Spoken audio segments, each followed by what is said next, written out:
Hello everyone, I hope I'm audible to you all. Yes, Shobit. All right, so good evening, dear authors and the invited guests. Welcome to this technical session today. My name is Shubhit Pokhriya, and this session would be moderated by me. Well, on the behalf of Global Knowledge Research Foundation and GR Scholastics LLP as the international organization technical partner, Trinity University as the university partner, Venove DMC as the local organization MICE partner, and Springer Nature as publication partner. It is my great pleasure to welcome you all to the 8th International Conference on Information and Communication Technology for Intelligent Systems, ICTIS 2024, Las Vegas, USA. The 8th edition of the conference is being organized in a hybrid mode. The physical event was organized in Las Vegas, USA on 23rd May 2024, and the virtual event is being held through Zoom today, that is 24 May 2024. I hope you will enjoy the knowledgeable and interactive sessions through the day. In this session, we will have 6 presentations. Each presenter will be given 12 minutes for the presentations and 3 minutes for question and answers. On 10 minutes, I will raise a gentle reminder. There is another request to all the participants that you all stay connected with us till the closing remarks. If you have any query or update, then you can write it to me in the chat box. Just before, I would like to introduce to you all to the chair for this session. First up we have is Dr. Dalia Ahmed Magdi Hassan, who is an associate professor at CIC, that is Canadian International College. She was head of Information Systems Department in French University in Egypt. She is the co-director of CRI Research Lab and an associate professor of Management Information System. Welcome to this session. Do you have any welcome remark for us? Hello. Good morning. Good morning. Morning. It's my pleasure to be with you today.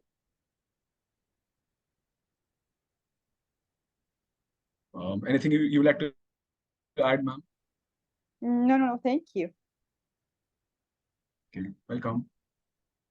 Next up we have is Dr. Nitesh Bhatt, who is a professor and chair of information management area. He has more than 23 years of experience in academia, corporate training, and research.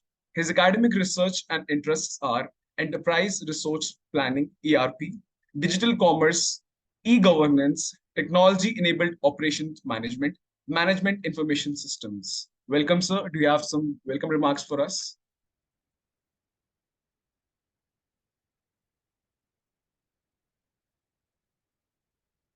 Sorry, sir, you are mute. Can you unmute yourself and speak again? Thank you, Shobit. I welcome all the participants for this 8th International Conference ICT for Intelligent System. This is being organized by GR Foundation. I know the organizers, they are working very hard. The team is really wonderful. And kudos to the entire team that this is the 8th consecutive session conference they are organizing on this very, very pertinent theme. And I'm sure I'm very, very confident that wonderful papers are going to be presented by all the participants from across the globe. And I'm looking forward to receive wonderful input from all of you. All the best. Thank you so much, sir, for your valuable words. So I think we should start with the papers. And first up we have is Mr. David Rivas Lelelio, whose paper title is Boosting Accuracy and Reducing Time in Laser Shooting Practices, Video Processing Solutions for Impact Valuation. Sir, are you there in the session? Hello. Hello, everyone. Yes, sir. Good morning, everyone. I take a control for the screen. All right. Okay, thank you. You may present your screen, sir. Okay, it's okay. It's okay for my screen? Yes, sir, it's visible. Okay, thank you. Good morning, everyone. Good morning, a person around the world. This is very important for the University of the Universidad de las Fuerzas Armadas CESPE of Ecuador, talk about this interesting project. This project about today, video processing solution for evaluation for impact. The important on this in this project is measure the impact of the laser shortly range. Another important point is using the Python for processing imaging, and on point important is the focus for silhouette in effect and impact in measured. It's very important in this moment you talk about the measured, this exercise for the military exercise. In the motivation for this word is first safety of security of the person. In military exercise have is very dangerous because using arms or other elements to have a very danger for the person. Other is mitigating accident in this exercise because many person in a little area have many probability for accidents. Use this system to reduce this possibility accident. And the finally motivation is optimizing the cost. The cost for this exercise have it's very low because the cost of the any projectile it's a very shipping, in especially for the cost in the area is very important, reduce the cost for the exercise. What's technology using for this project? First, using the cameras and imaging processing, the processing algorithms for the count the elements. In these elements is using first video vigilance camera. In this use principal night vision camera for this exercise. Next point is generation ahead maps for the impact in the silhouette. It's very important to count the elements in this exercise. And finally, use a Python software design the processing algorithm for the measure. What is the system architecture for this element? First element we have using is the video cams. These cams is the using in security system. These cams connecting for the network of the system of training, and this and in this system to recovery the video and send to the other bigger computer in intranet of the university for processing. In this element, is very important using is the Rumiñahui supercomputer of the Universidad de las Fuerzas Armadas. This algorithm is have a very elements to work and need a supercomputer. To talk about the imaging processing step, in this step we have any elements to using to the analysis for imaging. First, covering the area of the interest. This is first area to localization, the point to the impact the laser. Next, have any elements for the filter. First step is using media filters, and next using media filter, convolutions filter, Gaussian filter, bilateral filter, and the edge detect. These steps for the processing elements in the experimentation have different order, but this is the best order to have best results. For the experiment setup, in the experiment we have an area to the experiment and release the exercise. In this element we have this area. We point the cameras in different position at different distance. In this have a position number 1 in yellow. Excuse me, in green have one camera. Next have two cameras in blue, and finally have three cameras in yellow. But in red have a one camera to control, and the silhouettes point in different locations. For example, aquí have a silhouette 1, 2, 3, 4. The silhouette 1 is more next to the wall, and in 2 is more to the cameras to evaluate to the position. In this element, to evaluate to the position for the cameras and the silhouettes for David, sir? exercise. Your 10 minutes is over, so would it be okay if you kindly finish up your presentation? Your 10 minutes is over. Okay. Okay, this is the results for the elements. You can solve the exercise and the helps maps and identifies the elements. And this is very important for the exercise. It have a error to the measure. It have a 2% to the error. Is most important in this word. For the position, the camp in the position number 3. This is the most important of the word. Thank you for your assistance for this conference and now for this project. And I know the any question. Thank you.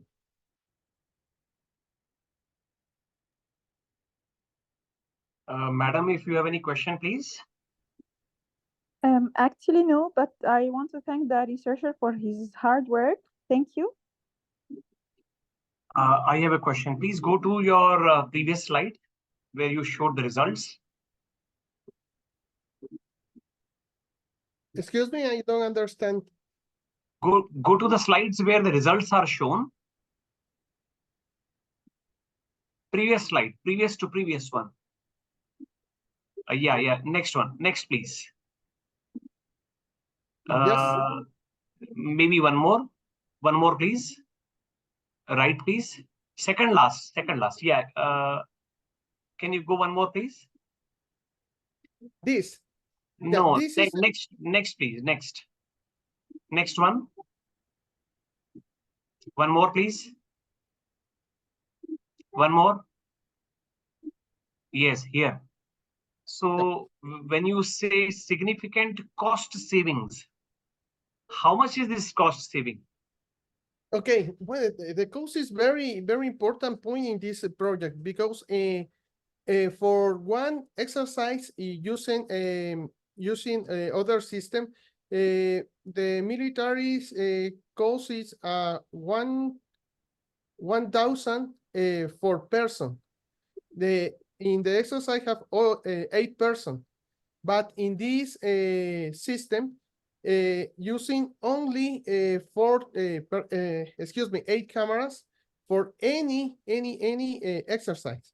But the system costs $800 for implementing cameras and system, but the cost is reduced for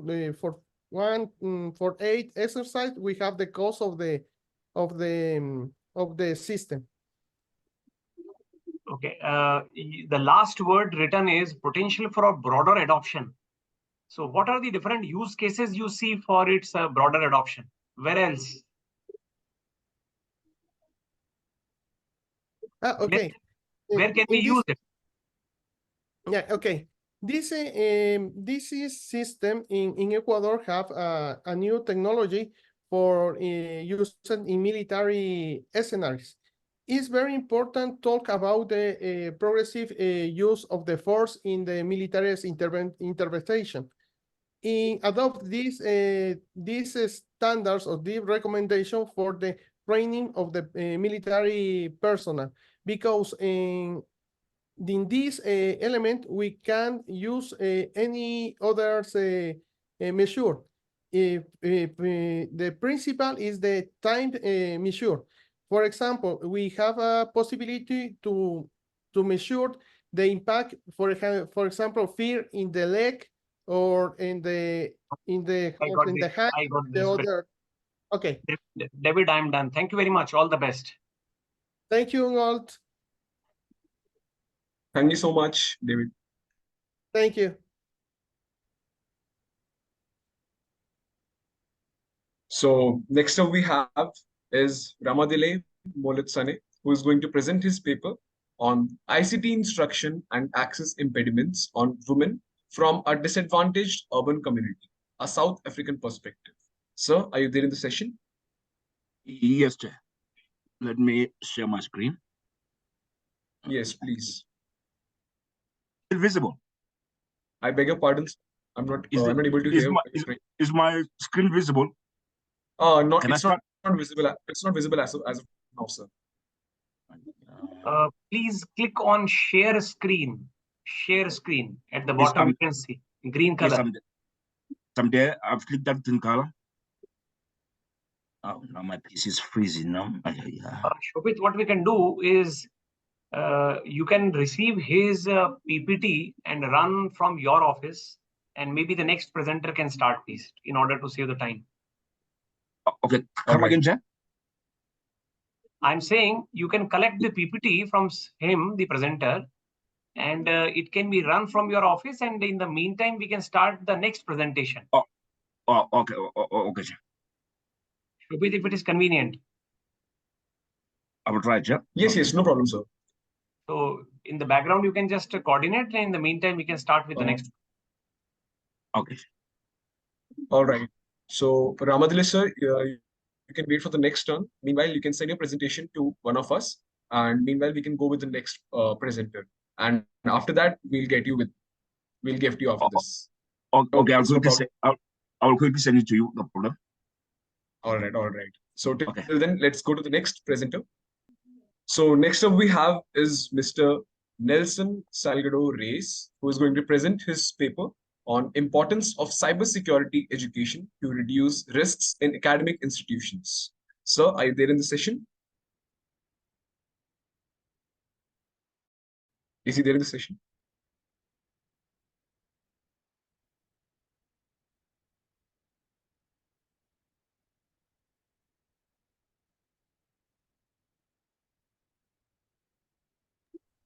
I can't see him now. Yes, me too, sir. Can we move to the next presenter or the previous one if he is ready? Okay.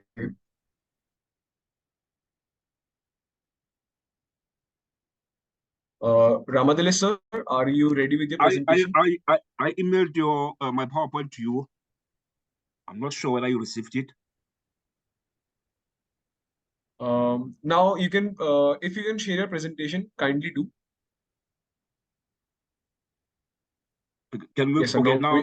Okay, now the outline of this presentation is as follows: introduction, motivation, and problem statement, / methodology, results and discussion, conclusion, and recommendations. Lastly, reference list. Can you move to the next? Okay. Now, ICT presents women with opportunity to participate in a variety of production fields that can be pivotal to women to escape managerialization. Now, it is therefore important to have equal and unrestricted access to ICT instruction and opportunities provided by the digital revolution, regardless of gender. Now, despite the growth of education in many world regions, women are still considered unequal to men. Now, according to Rati and Yugoi, women empowerment is a burning issue these days. It is a hard time for women and girls to stand up for themselves. However, majority of women in developing countries find themselves mired in social and economic difficulties that escalate the barriers to these technologies from being utilized and realized. Can you move to the next screen? Okay. Now, equal access, awareness, and usage of ICT cannot be achieved without considering gender for women to actively improve their lives. And issues of inequalities for ICT access go beyond mere statistics, which governments and other interested organizations on the subject rely on as indicators for the progress made to bridge the gap between men and women and among women themselves. Now, a critical study of various ICT barriers faced by women will reduce the knowledge gap regarding women's learning capabilities for ICT. With the availability of such knowledge, efforts can be taken by relevant public and private stakeholders to reduce ICT instructions barriers for women more effectively than at present. Now, this in turn will accelerate the rate at which women will acquire the necessary ICT instruction. Now, can we move to motivation and problem statement? Now, this study is motivated by the noteworthy statement of First Democratic South African President Dr. Nelson Mandela.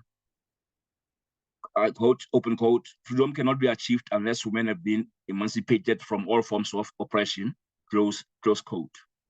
Now, given ICT enabling role for development and social transformation, we must address the inequality in ICT access between women and men to both ensure the promotion of gender equality and make ICT a common tool in women's empowerment. Thus, this paper will offer qualitative analysis of barriers that hinder urban community women use and access to ICT, whether at home or at work.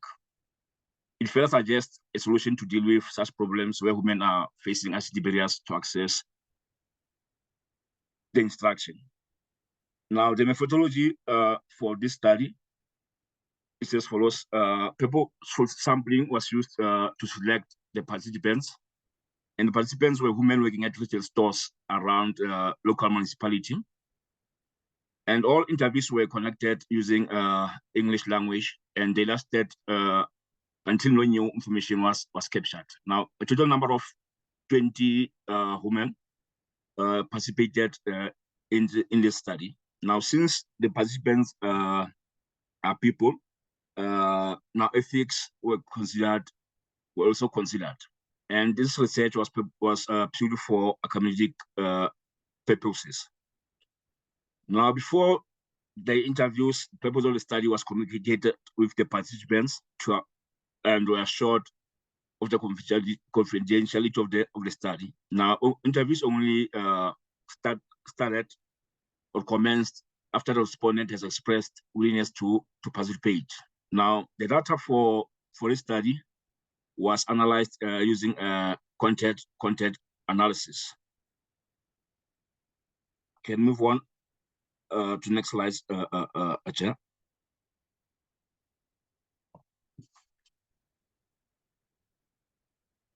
Now, results and discussions. Now, the following themes after analyzing data using qualitative content analysis were generated, that is lack of resources, social class and gender, awareness, household, convenience, and motivation.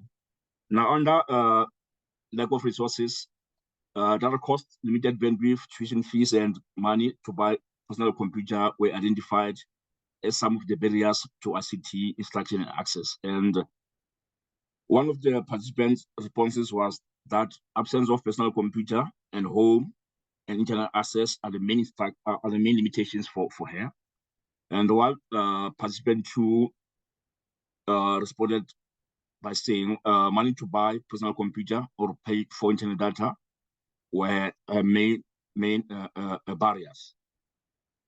Now, for second theme, that is social class and gender, one participant was quoted as saying ICT is it is believed that ICT is for males. Hence, she's not interested to participate in ICT. Now, according to Antonio and Tafli, women are more likely to be found in lower numbers in the city spaces due to cultural and social attitudes about women in society. And Rodo also stressed that women have a psychological barrier to the uptake of ICT instruction, because it is traditionally considered that anything difficult is for males to do. Now, the third theme, awareness. Participant 3 was quoted saying that at work, we still perform manual tasks, and I see no need to register or train in computers. Now, the next theme, household commitment. One participant was quoted as saying, most of my time outside of work is occupied with house chores, so I have limited time for ICT education. And now, according to Tafi, a person does not have the time. According to him, usage access is where a person does not have the time or opportunity to access digital information, regardless of their skill. Now, lastly, that is the last film that was rated, that is motivation. One participant was quoted as saying, I was born before computers used to write. I used to write on paper and remember important days in my head. Hence, I'm reluctant to the use of computers. Now, while participant number 6 was quoted as saying, no need for it to train in computers. I prefer old methods of doing things. People get robbed daily because of computers and their technology. Now, coming to conclusion and recommendations is that adequate gender policies that support women participation in ICT should be prioritized and enforced. Women are in potential economic growth drivers, so depriving them of opportunities such as access and instruction to ICT is not an option. Educating a woman is educating a nation. Participants were interviewed during last times. Moreover, interviews were conducted at the height of novel COVID pandemic, and measures that were encouraged by South African government were enforced during data gathering or during the process of the study. Now, with that said, this issue might have... Okay. Yes, Chair? Your 10 minutes is over, sir. Yes. Yes, sir. Kindly finish. Lastly, if governments take gender issues at heart, it should be considered to roll out prioritized access and ICT education for women. This could be done in a number of ways. Okay, sir. I'm done, sir, and I will wait for colleagues if they have any questions or comments. Sir, thank you, sir.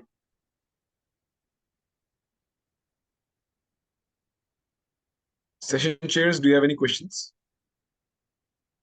Madam, if she has any question? No, thank you. I want to ask one question. How did you decide the sample size 20? Okay, those 20 was people were willing to participate.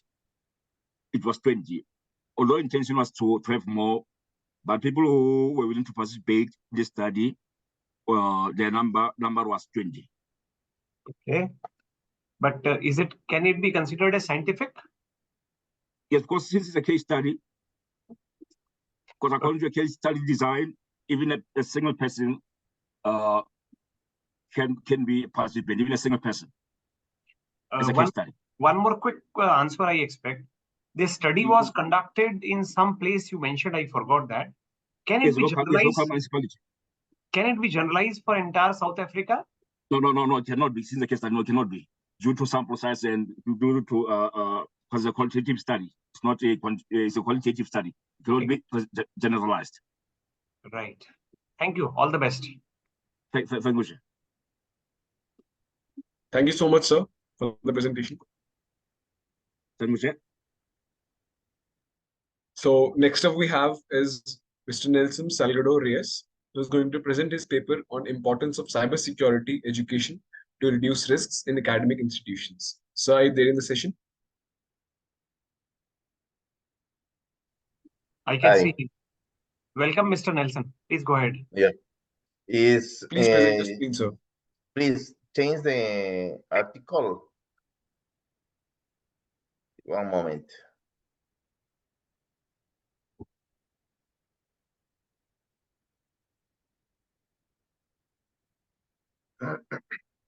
Learn with Love application to support the development of reading skills in the agenda. Is correct or not correct?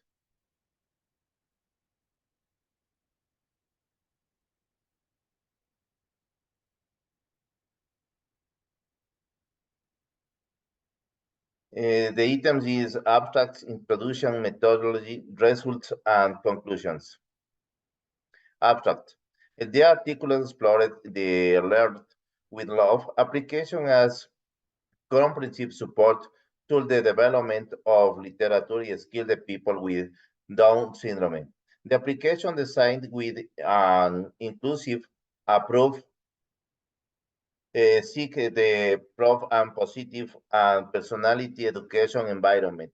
Through play and adapted activities, interactive learning is a cause taking into account the individual's needs for each user. Introductions. The demographic expansion in Latin American urban centers has profound implications for sustainability, quality for life, and competitiveness in the regional. To address this challenge, advanced government's decision marketing process and effective resource utilization are crucial for intelligent urban management. Information and communication technologies uh, play a pivotal role in the achieving this, but they use salt, VC and means to development society rather than that and if cell and passive of the importance of culture intelligence science. The article evaluation the results of the needs by implication the technology through an experimental method with two independent groups and control group is experimental group.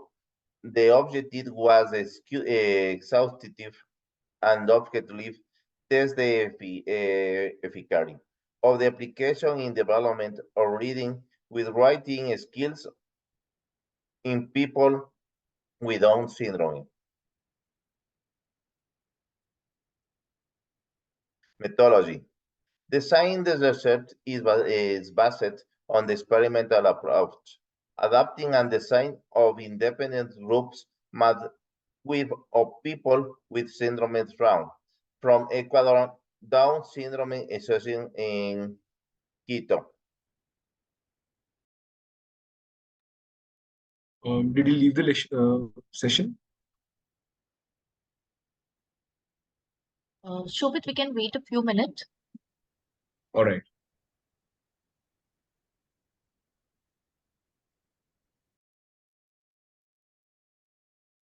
All right. So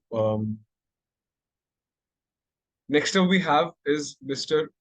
Umar Mujahid, who is going to present his paper on probabilistic full disclosure attack on ISO 29167 spec. Sir, are you there in the session? Yes, I am. Okay, you may share your screen, sir. Right, I think everybody can see my screen. Yes, it's visible.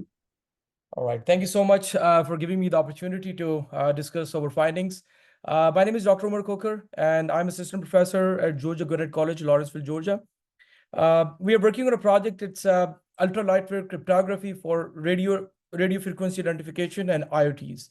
And this is basically one of the findings that we came up with over IoTs cryptanalysis, where we started exploring the ultra lightweight solutions for the IoTs, ultra lightweight encryption schemes, ultra lightweight authentication protocols, and that's mainly deals with the encryption methodologies.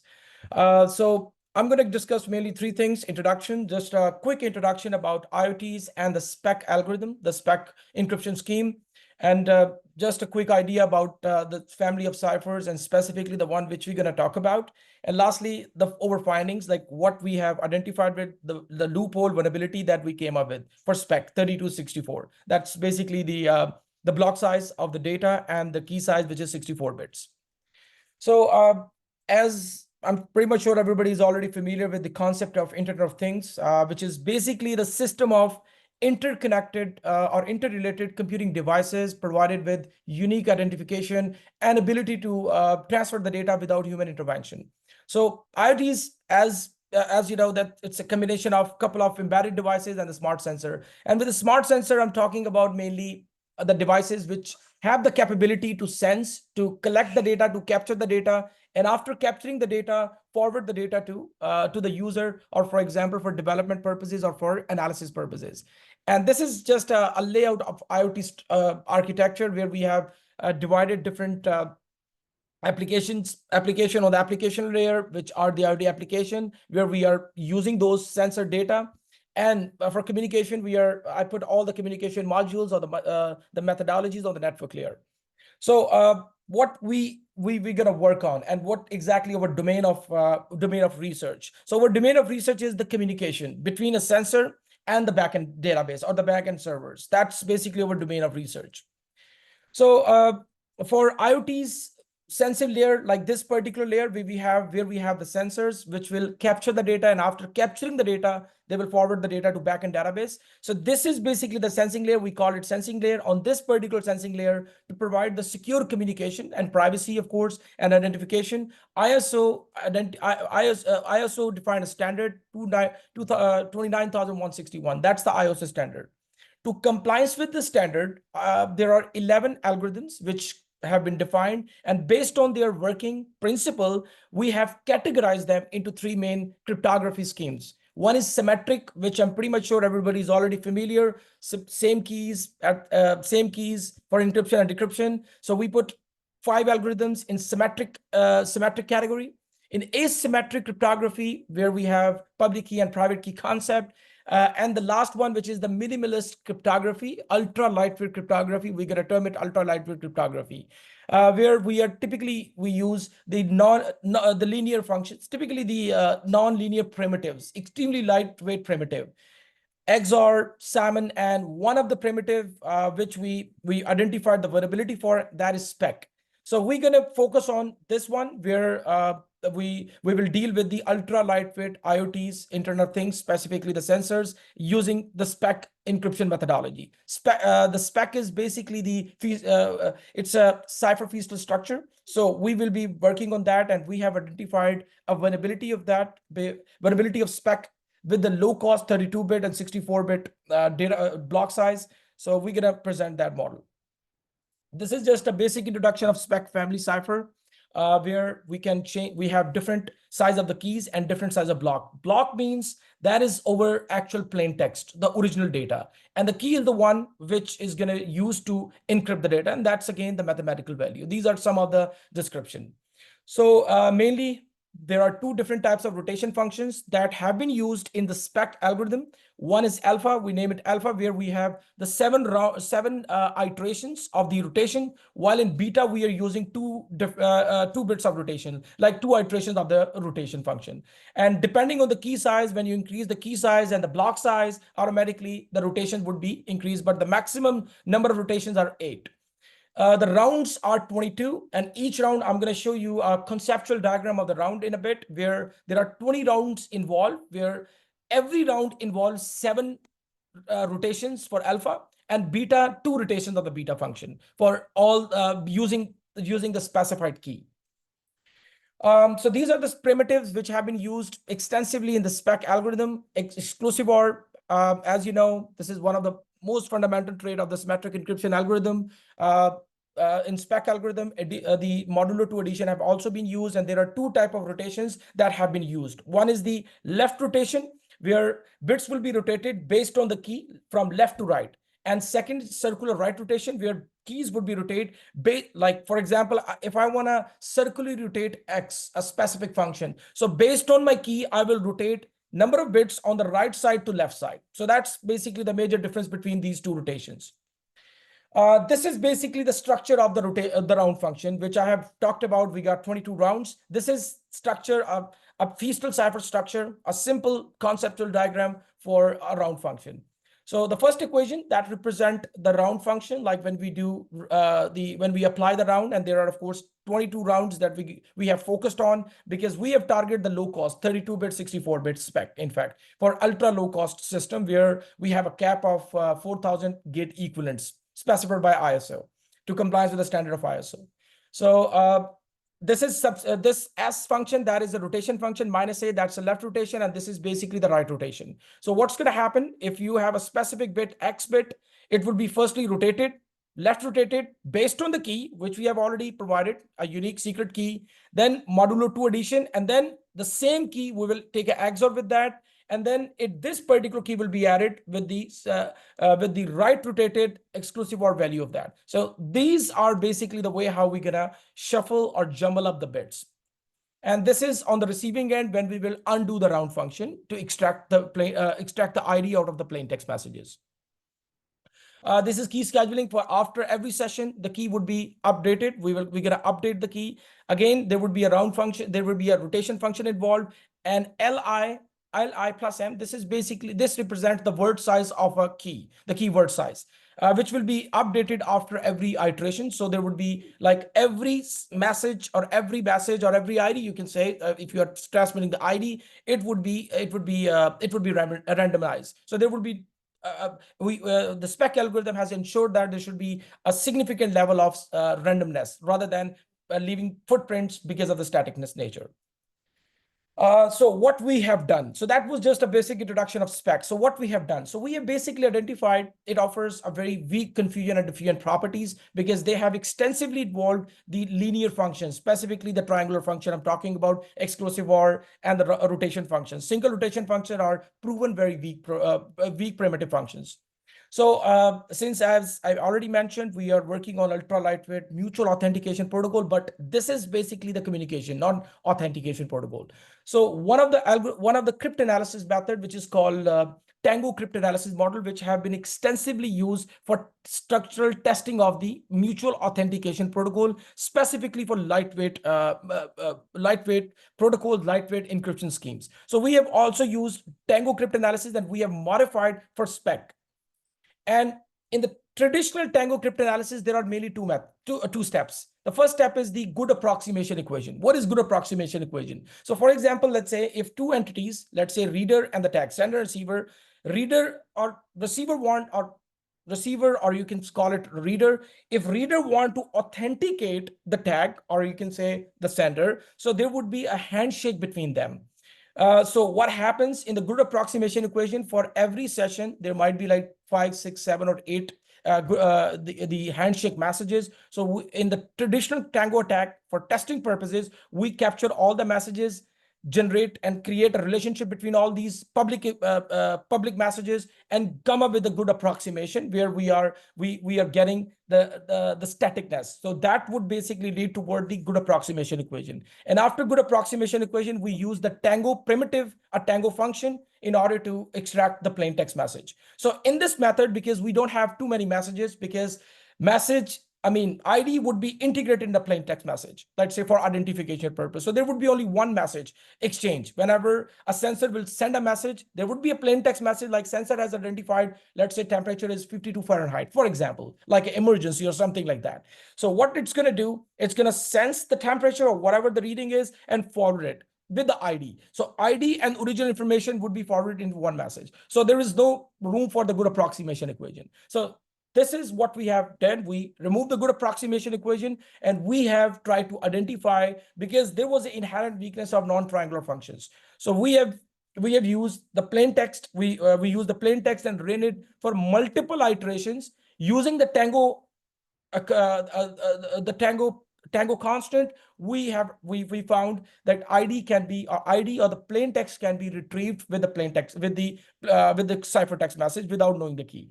So what we did, let me show you the idea. So this is basically the mathematical model. Thank you. I know we got 2 minutes. I got it. 2 minutes. I'm going to wrap it up. Okay. So this is basically the Tango cryptanalysis model. I'm going to quickly go to that. So firstly, we will eavesdrop the sessions. Like for example, multiple session would be eavesdrop. After eavesdropping the session, the next step is we will create a linearity between all the sessions. We will put them together, calculate or compare it with the alpha, which is a variable for the Tango cryptanalysis. 0.5 is already fixed. E is basically the number of good approximation equation. In our case, as I mentioned earlier, there's no multiple messages. There is only one equation per session. So that is why the constant of E is going to be 1. S is the number of sessions that we have captured. This is one of the results, just to show you guys, because we ran it for multiple sessions, but this is just a simple example. So alpha variable value is 2, Y2, 0.5 is fixed, 1 is E, which is fixed, 1 equation, good approximation equation per session. And these are 4 sessions that we ran for 4 sessions. So the alpha value is 2. So what we did, this is, for example, the captured message. You can see for session 1, session 2, session 3, session 4.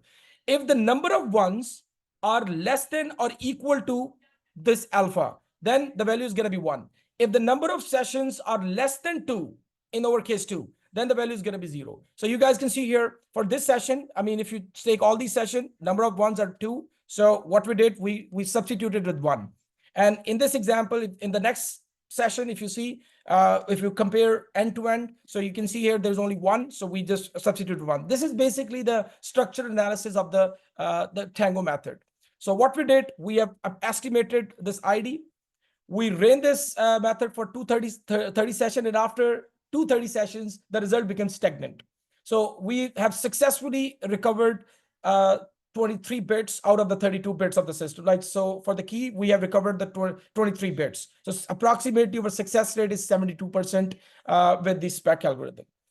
So the bottom line is we have identified the weak diffusion properties of the spec protocol. And specifically, the main reason is extensive use of the non-triangular functions. What we can do, we can actually come up with the random number algorithm, random number generators integrated with the spec. That's the number 1 solution. Second solution, which we are working on, that is the quantum primitives. So we are also working on the quantum primitives that can add it to the spec. So thank you very much. Pardon me if I went over the time. If anybody has any question, please, yes, feel free to ask me. Please answer that. Yes, please. I want to ask about your future work. What do you think about your future work concerning Thank you so this much. research? Yeah, we have a very big team where we have working with the other university, other people as well. I have my colleague, Dr. Bintra, and he's also in our meeting right now in the conference.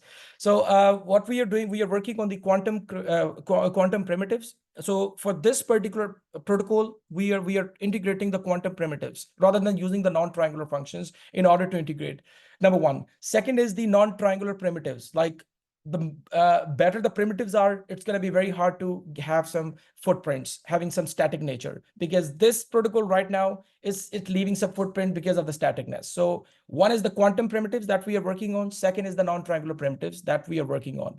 Other than that, as I mentioned, this is basically one of the part of our research project. We are working on ultra lightweight mutual authentication protocols, where 2 entities like IoTs, like a sensor and a reader, they will authenticate each other, and communication will automatically become a part of it. So we are working on the quantum primitives right now, the quantum cryptography for ultra lightweight solutions. So that's what our future projects are.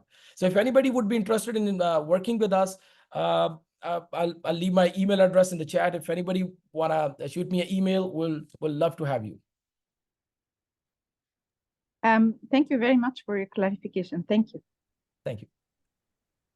I had a similar question and you already answered, so all the best. Thank you very much. Thank you very much. Thank you so much, sir, for the presentation. So next up we have is Mr. Ante Mihaljevic, and he's going to present his paper on signal fidelity in public mobile networks, investigating dominant distortions in macro and micro cells via physical layer analysis. Sir, are you there in the session? Hello, everyone. Thank you, Shobit, for introduction. I will just share my screen right now. Yes, sir. Please do. Wait. This one. Okay. Do you see my screen? Do you see the presentation? Yeah, yes, please go ahead. Okay, Yes, thanks very much. So I will just cut off the introduction. Thank you, Shobit, for that. So for this paper, it is to present characteristic of distortions and their impact and consequences in comparative distortion analysis for macro and micro cell types, while we incorporate the quality metrics for modulation channel for the OFDM systems for the new generation networks. So the IoT landscape is set for major advancements for the 5G, as we know everything. Unlike 4G slower data rates, which is on low frequency bands, 5G uses high frequency bands for faster speeds, but it is sensitive to the signal distortion. So wireless carriers must manage spectrum availability, let's say coverage, capacity, and mobility to optimize 5G networks. So when discussing distortions in wireless systems, nonlinear distortions, noise, and interference significantly impact the system reliability and signal quality. So orthogonal frequency division multiplexing is the modulation of choice for these networks that is due to ability to deliver rapid and high quality data. That is for the, let's say, they are also combined with multi-level amplitude quadrature modulation, also known as QAM.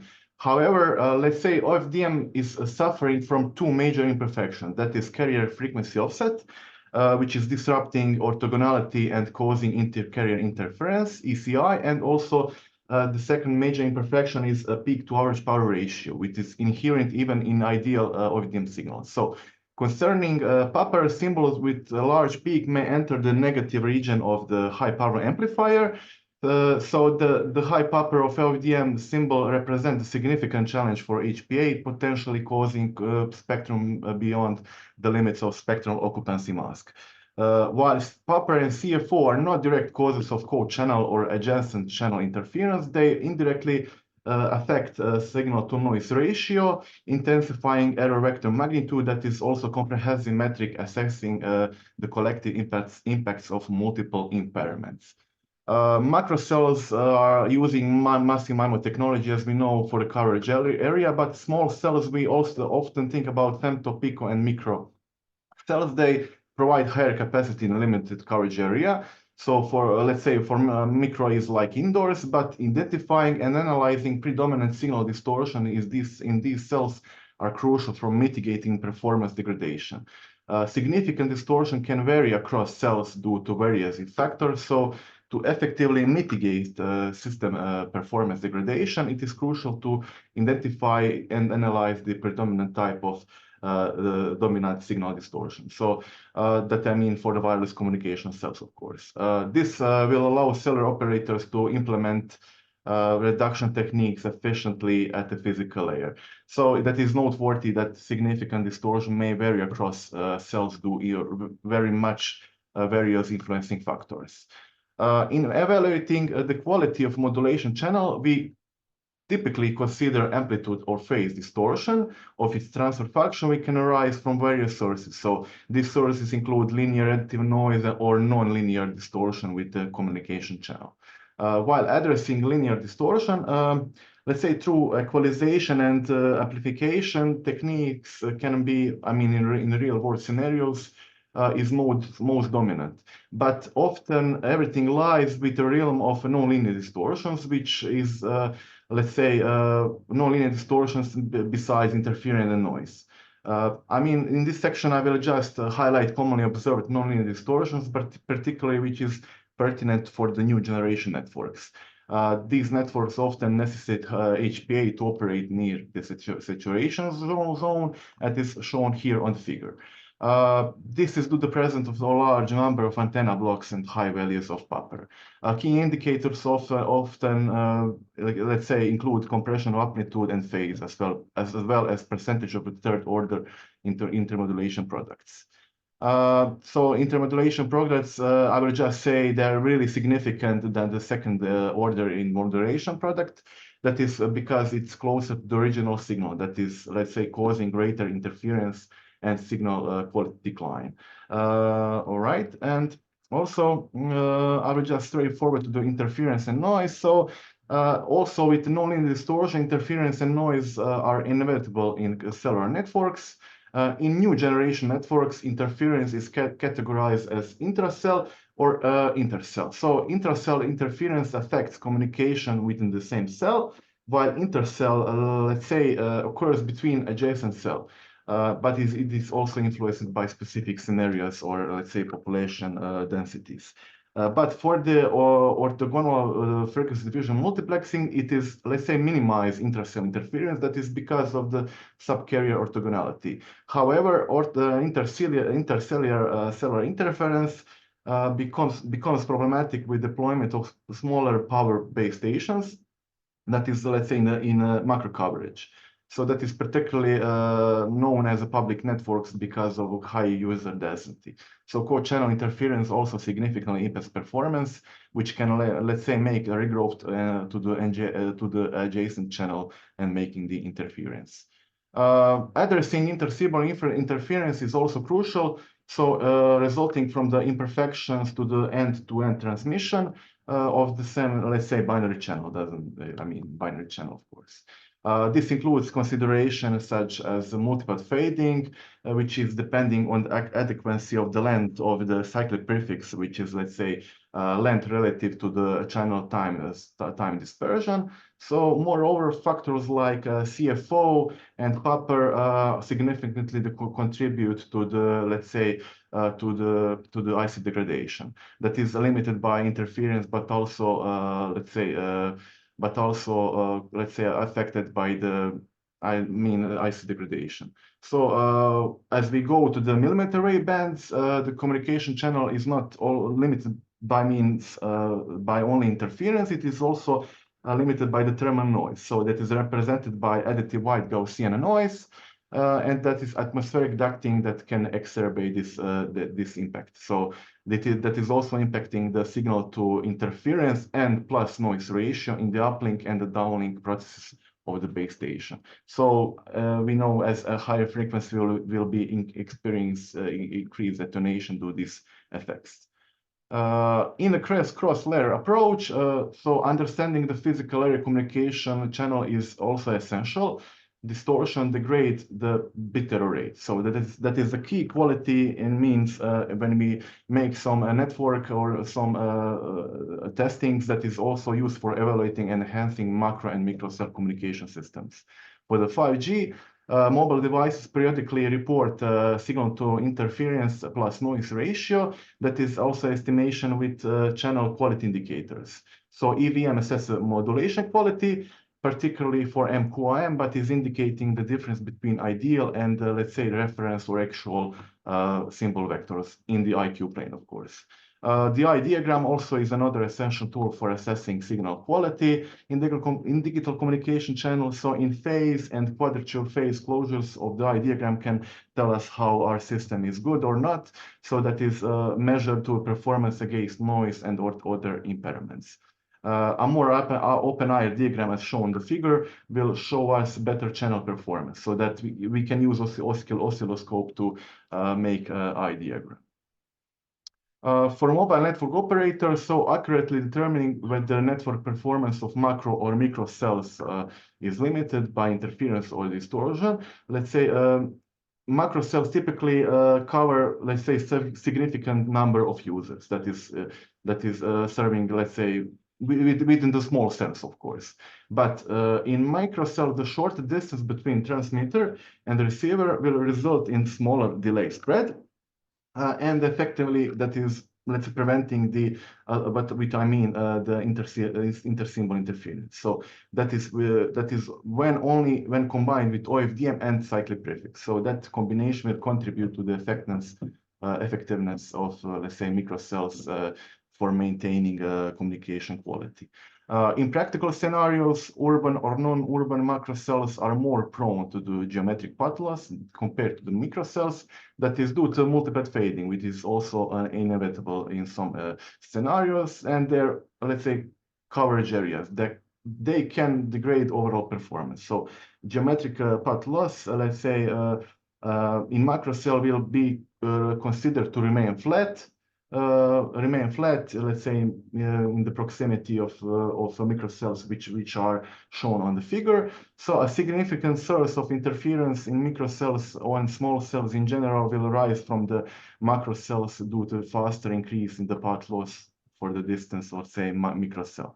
That is also caused by many reasons. That can be antenna elevation or let's say specific antenna configuration. So implementing a true radio plan is crucial to effectively mitigate dominant distortion. So the planning is really crucial. Yes, I will just end in 2 minutes. You're done? I'm almost done. Thank you very much.